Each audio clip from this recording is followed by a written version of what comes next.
I took a sip of coffee while gazing at the frost-covered garden outside my window. The temperature had dropped suddenly, announcing the arrival of winter in Minnesota.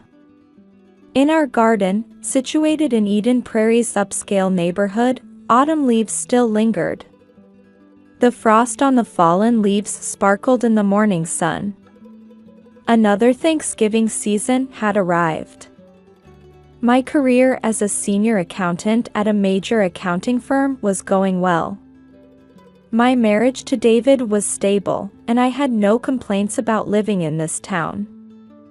Only my relationship with my mother remained delicately strained. "Amy, are you ready?" David called from behind me.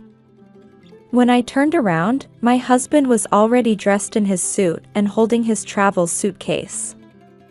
He had been steadily building his career as an IT company executive. He was a gentle soul, understanding of my work, and always supportive, an ideal husband. "Yes, I'm fine." "Don't worry," I answered with a smile. David would miss this year's Thanksgiving due to an important business meeting. It was a crucial business trip that could determine the success of his company's new project. "Did you tell your mother?" "Yes, but she wasn't happy about it. She said, 'I can't believe you're putting work before Thanksgiving.'" I mimicked my mother Martha's words. As an influential member of the First Presbyterian Church, she wielded considerable power. She managed the church's charitable activities and social events, reigning as a central figure in the community. For Mother, Thanksgiving meant more than just a family gathering. It was a perfect opportunity to showcase her perfect family to the local community. Mother often used the phrase "pure bloodline." It was probably her way of expressing pride in being part of a prestigious family that had been rooted in this land for generations. However, that phrase sometimes took on a cruel meaning, especially after what happened 2 years ago. At that time, I had finally become pregnant but suffered a miscarriage. After that, Mother's attitude subtly changed. While she remained outwardly affectionate, there were times when I caught glimpses of what seemed like relief in her expression. Meanwhile, her doting on my sister Linda's son Tommy grew more intense by the day. Linda was a devoted housewife actively involved in church activities. She tended to be heavily dependent on Mother, prioritizing Mother's opinions even in raising her 5-year-old son Tommy. Her husband John was a real estate company owner. Though honest in character, he had recently shown signs of concern about changes in his wife's behavior. David placed his hand on my shoulder. "Are you okay?" "Yes," I turned to face my husband and smiled. "Don't worry. I'll handle it my way." David nodded silently. He understood how I felt. That's probably why he felt guilty about this business trip. I should get going. I stood up and walked my husband to the door. A cold wind blew in. Tomorrow was Thanksgiving. Many relatives would gather at Mother's house for dinner. My sister Linda would come with her husband John and their son Tommy. Linda had been acting strange lately. She seemed too close to Adam Foster, the assistant pastor who had arrived 6 months ago. While the charismatic young assistant pastor was popular among the female church members, his relationship with Linda was clearly unusual. I let out a deep sigh. Tomorrow was Thanksgiving. Mother's perfect dinner party. A family gathering in a large white house, with elegant table settings. But underneath it all, something was definitely starting to crumble. With my calm and rational nature, I could see it clear as day. My accountant's intuition told me that some significant truth was being hidden. And I had a definite feeling that the time for that truth to be revealed was approaching. What was about to happen might drastically change the way our family existed. But perhaps it was an unavoidable destiny. That's what I felt. The Thanksgiving morning began with a biting cold. In the car heading to Mother's house, I tried to calm my anxious heart while turning up the heat. The sky beyond the windshield was a gloomy gray, with occasional snowflakes dancing in the air.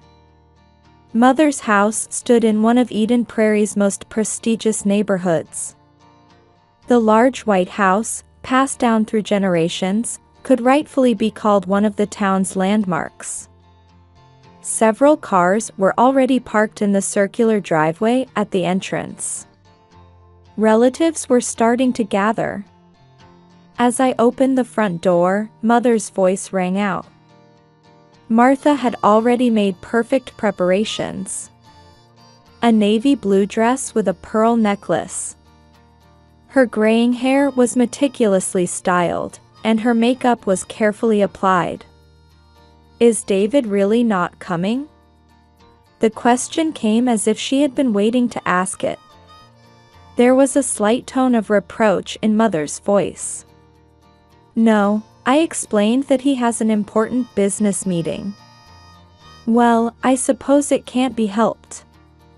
You young people always put work before family. Ignoring the sarcasm in those words, I headed to the kitchen. There, Aunt Carol and my cousin Jennifer were already helping with the meal preparations. The turkey had already started to brown nicely in the oven. Oh, Amy. I'm glad we could help. Carol called out to me. In her eyes floated an emotion that could have been either sympathy or pity. Since my miscarriage 2 years ago, the way relatives looked at me had subtly changed like this. Soon after, the doorbell rang.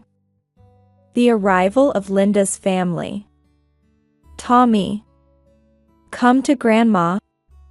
Martha rushed forward, almost ready to embrace her grandson the moment she saw him. 5-year-old Tommy laughed happily in his grandmother's arms. Behind them, Linda wore a satisfied expression. Her husband John looked somewhat uneasy and glanced briefly at me. While waiting for dinner preparations to be completed, the usual small talk unfolded in the living room. Church activities, neighborhood gossip, children's school stories. But to me, the conversation sounded strangely hollow. In particular, I noticed that Linda was avoiding any mention of the new assistant pastor. Well, dinner is ready, Mother's voice echoed through the living room, and everyone began moving to the dining room. The table was set with expensive Lenox china, and candles flickered in silver candlesticks. In the center sat the turkey, gleaming golden brown. Let us pray. Everyone sat down, folded their hands, and bowed their heads. Martha began reciting the prayer. Her voice was filled with its usual dignity and confidence. And we thank you for all the blessings bestowed upon us. Amen. After the prayer, the serving of food began. Martha took up the large silver knife that had been passed down through generations and began carving the turkey. Her movements revealed years of experience. Amy, you're always so focused on work, Aunt Carol addressed me. Don't you think it's time to find a new purpose in life? Yes, Cousin Jennifer chimed in.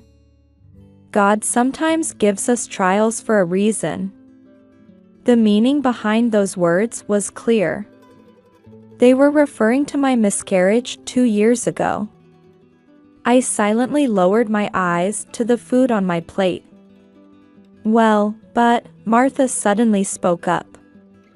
While carefully carving the turkey, she said in an inappropriately cheerful voice, "Your miscarriage saved our bloodline from being tainted." Those words struck the dinner table like an icy blade. Yet the relatives rushed to laugh. To my ears, their laughter sounded cruelly frivolous. And then came the decisive blow from my sister. Linda, gently stroking her son's head, said with a broad smile, "After all, a real grandchild is all we need." There was a moment when time seemed to stop. I slowly put down my fork and quietly stood up from my chair. All eyes around the table turned to me at once. "Amy?" There was a slight tremor in Mother's voice. "Please excuse me for a moment." I announced this calmly but firmly and left the dining room. Behind me, after a moment of silence, confused sounds began to emerge. I stood before the large window in the living room, looking outside. The light snow had turned into proper snowfall without my noticing. White snowflakes were slowly dancing down through the darkness. The sight had a strangely calming effect on my heart. After a while, I heard sounds from the kitchen. When I turned around, John was standing there. Linda's husband wore an obviously troubled expression. "Amy, I need to talk to you." His voice was different from his usual confident tone as a real estate company president. It carried a complex tone mixing anxiety and determination. "Actually, something's wrong with Linda." I nodded silently. John looked around cautiously, then continued in an even lower voice. "She's been meeting with the young assistant pastor frequently. And..." He paused for a moment and let out a deep sigh. "I want to get a DNA test for Tommy. Will you help me?" In that moment, all the pieces connected. In my mind, vague anxiety transformed into certainty. My accountant's analytical skills had already begun collecting various circumstantial evidence. "I understand," I answered quietly. The truth revealed on this Thanksgiving night would forever change how our family existed. But it was an unavoidable destiny. 3 days after Thanksgiving, I sat in my home office, staring at my computer screen. David was still away on his business trip, and in the silent house, only the sound of typing echoed. I ordered the DNA test kit. An email from John had arrived last night. He said he had purchased a commercial testing kit from Amazon. Modern technology has made tests that were once only possible at specialized institutions available to anyone. However, I had other investigative methods. Using my experience and knowledge as an accountant, I could track people's behavior patterns through their numerical traces. I started by examining the church's accounting records. As the person in charge of auditing First Presbyterian Church's accounts, I had access. I carefully checked each record since Adam Foster's appointment. I found unusual expenditures in the church's charitable activity funds. Every month, a fixed amount was being transferred to a specific account. While the amount wasn't large, its regularity was suspicious. "Amy, what are you investigating?" At the sudden voice, I quickly closed the screen. When I turned around, Mother was standing in the doorway of my study. "Just work, Mother. Preparing for the church audit." "I see." Mother showed an expression of acceptance, but doubt remained in her eyes. "Your behavior at Thanksgiving dinner was truly disrespectful." "Mother, your comment was..." "Think about the family's reputation," Mother interrupted me. especially now that Linda is about to take on an important position. Important position? Yes, Assistant Pastor Adam has recommended Linda to be the youth department head. I couldn't help but frown at those words. Youth department head. That was a position with significant influence in the church. But why Linda? After Mother left, I resumed my investigation. This time, tracking Linda's behavior records. Her credit card usage history, phone records, social media posts. Everything was recorded as digital footprints. Patterns emerged. Every Wednesday afternoon, Linda would go out citing church meetings. However, no meetings were recorded in the church's official schedule for those times. Then I found decisive evidence. Grace Inn, a modest business hotel in suburban Minneapolis. Linda's credit card had been making regular payments there for the past 6 months. John, I found something. I quietly picked up the phone and contacted my sister's husband. What do you mean? Every Wednesday, Linda has been going to a specific hotel. And part of the payments are coming from the church's charitable funds. On the other end of the line, John let out a heavy sigh. That's not all, I continued. When Tommy was born, there's a high possibility Linda already knew Adam. What do you mean? At that time, Adam was doing a short internship at this church as a seminary student. It's in the church records. Silence fell. That silence was like the calm before a storm. We might not need to wait for the DNA test results. John didn't answer my words. However, I could hear his heavy breathing over the phone. The evidence gathering continued for another week.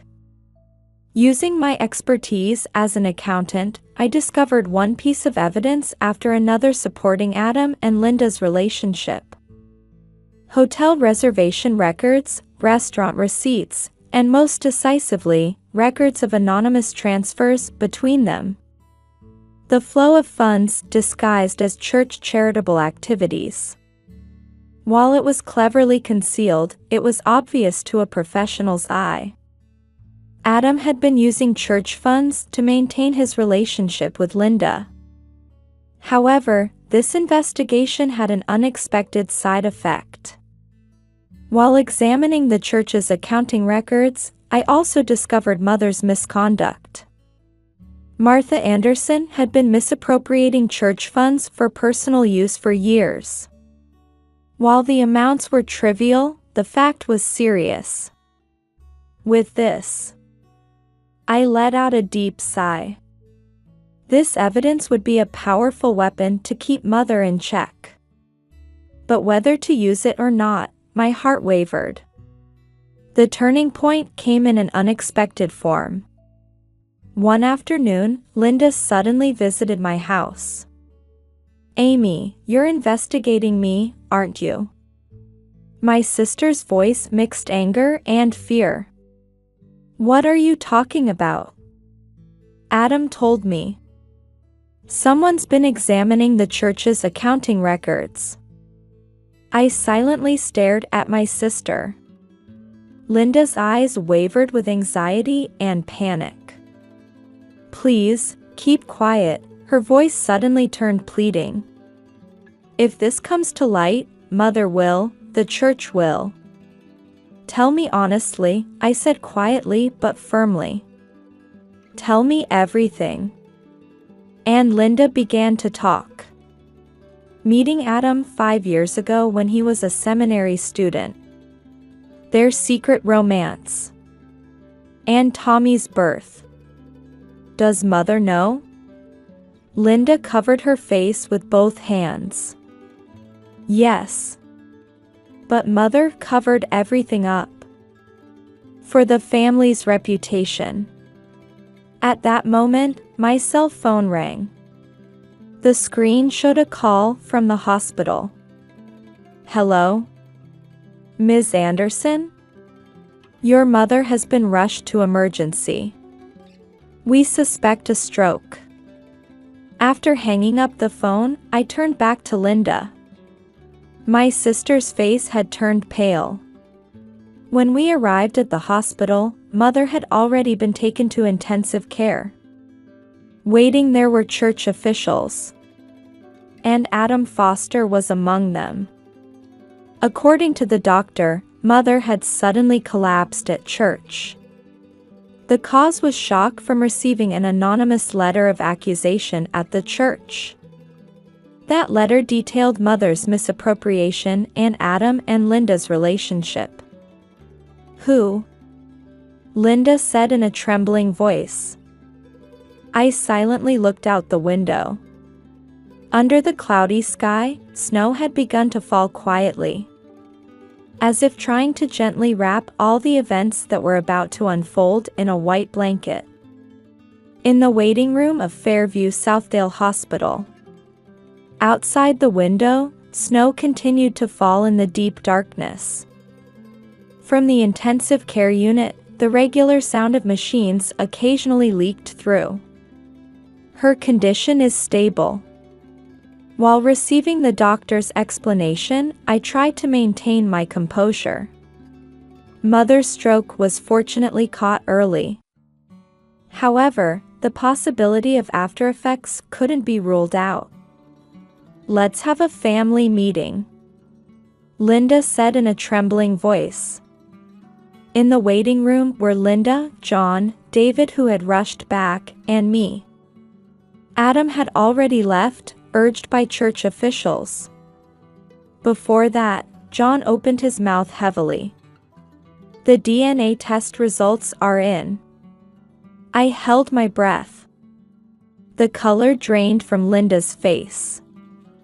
David looked at me, trying to understand the situation. Tommy. John choked on his words. He's not my child. Silence dominated the room. That silence pressed down on our shoulders like heavy lead. Linda, I turned quietly to my sister. Tell us everything. About Mother, about Adam. My sister remained motionless, covering her face with both hands. But eventually, she lowered her hands and looked at us with red eyes. 5 years ago. Linda's confession began. When Adam came to the church as a seminary student, Her story progressed in fragments, as if unloading a long-carried burden. Meeting Adam when he was a seminary student. Secret rendezvous. The panic when pregnancy was discovered.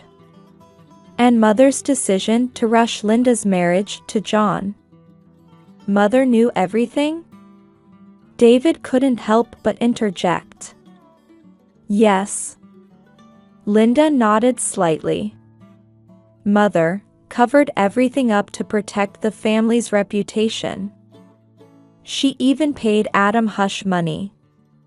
Using church funds? My voice involuntarily turned cold. Linda silently nodded. Her confession perfectly matched my investigation results. Mother's misuse of church funds. Hush money to Adam. Everything was a strategy to protect family reputation. What were you planning? John's voice trembled with anger. How long were you going to continue this lie? Linda stammered. Mother, reputation. Just then, we heard noise from the nurse's station. When we turned around, Mother's bed was being returned to her room. While consciousness had returned, right-side paralysis remained.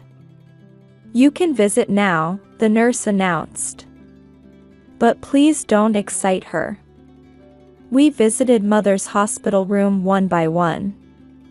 When I entered last, Mother weakly opened her eyes. Amy. Mother's voice had lost its former authority.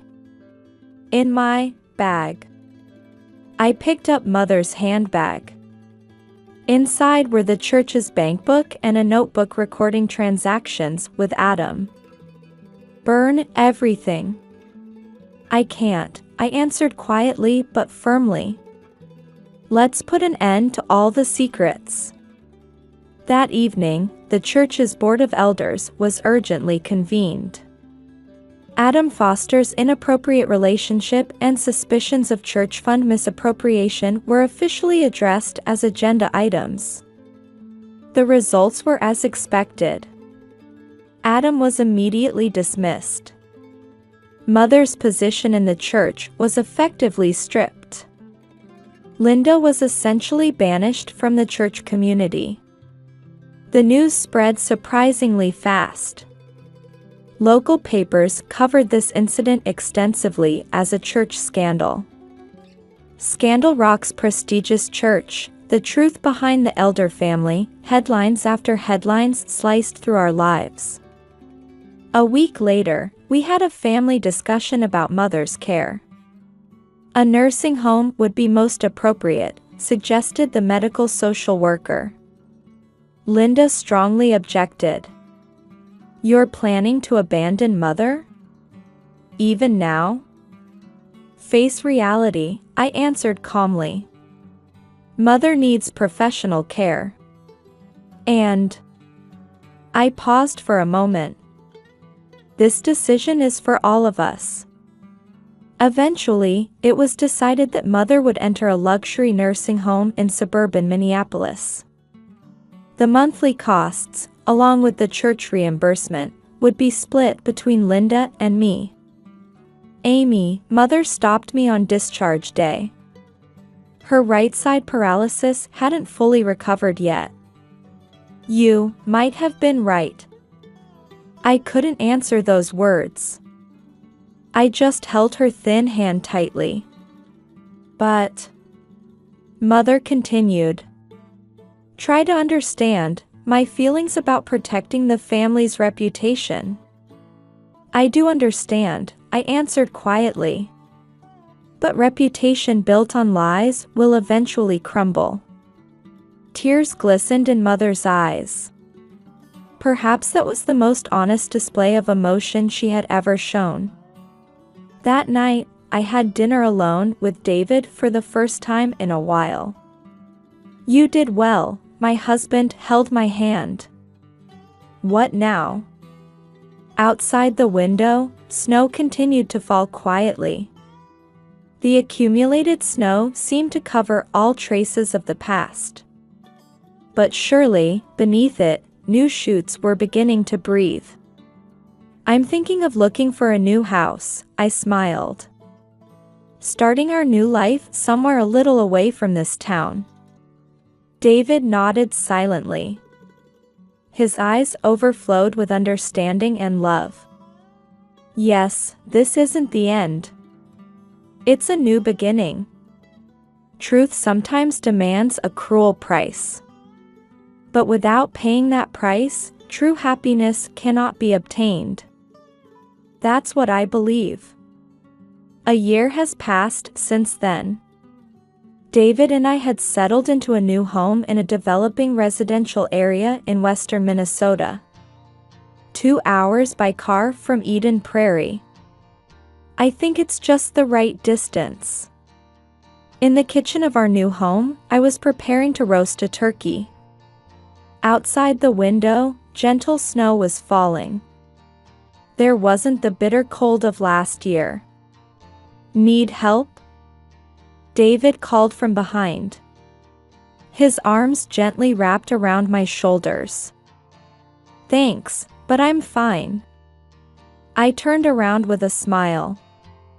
On the table lay papers from the adoption agency. Our preparations for creating a new family were steadily progressing.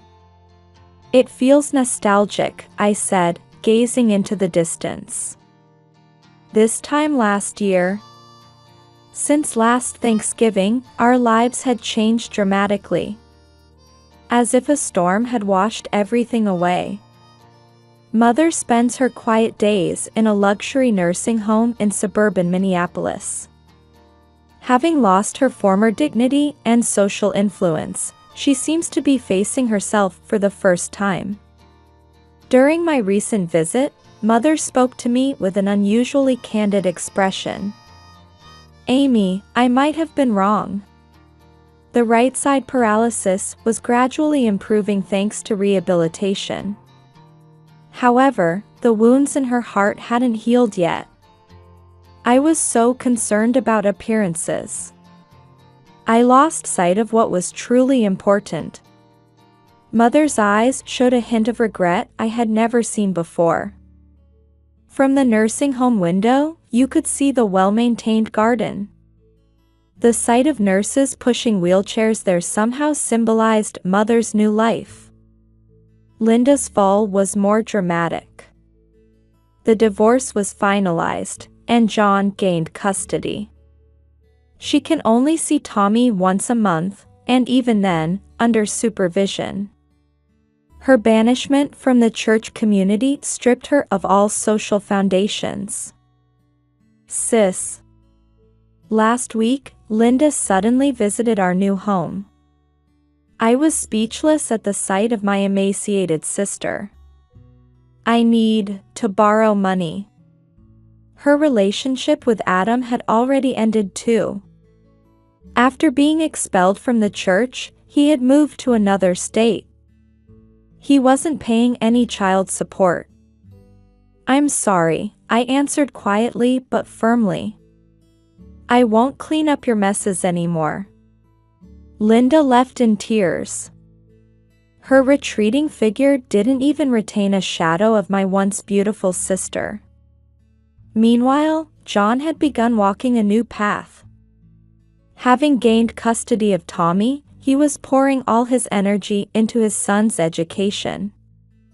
While accepting the fact that he wasn't Tommy's biological father, his approach to his son as a true father showed deep affection. "Amy, I can't thank you enough," John said when he recently visited with Tommy. "Thank you for revealing the truth. Tommy is still too young to understand the situation. But he's growing up healthy, surrounded by his father's love. Seeing that is a great comfort to me." The church turmoil was gradually moving toward resolution. A new assistant pastor had been appointed, and the misappropriated funds were being returned bit by bit. Combined with Mother's nursing home costs, our finances aren't exactly easy, but that's the result of our choices. The turkey's starting to smell good. David's voice brought me back to reality. Indeed, a savory aroma was beginning to waft from the oven. This year's Thanksgiving will be a quiet celebration with just my husband and me. The table is set with a white linen tablecloth and our newly purchased dishes. It's not extravagant, but it's a space that warms the heart. "Hey," David said, gazing at my profile. "Are you happy?" I thought for a moment before slowly nodding. "Yes. We're truly happy now, in the real sense. Happiness built on lies and deception will eventually crumble." That was the lesson Mother learned over a lifetime. And through that pain, we found a new happiness. Outside the window, snow continued to fall quietly. The white crystals gently wrapped the earth, seeming to announce the arrival of a new season. Surely new shoots will sprout come spring. That's how our lives too will move forward, slowly but surely. "Oh, by the way," David said, picking up the adoption papers. "Next Thanksgiving, we might be celebrating as a family of 3. I squeezed my husband's hand. "A new form of family. Perhaps that's a genuine bond, unrelated to bloodlines or appearances. Yes, this is the path we've chosen. This is our new form of life, found by choosing truth and discarding deception. In the oven, the turkey was slowly browning to a perfect golden color. Its aroma suggested not bitter memories like last year, but a future full of hope.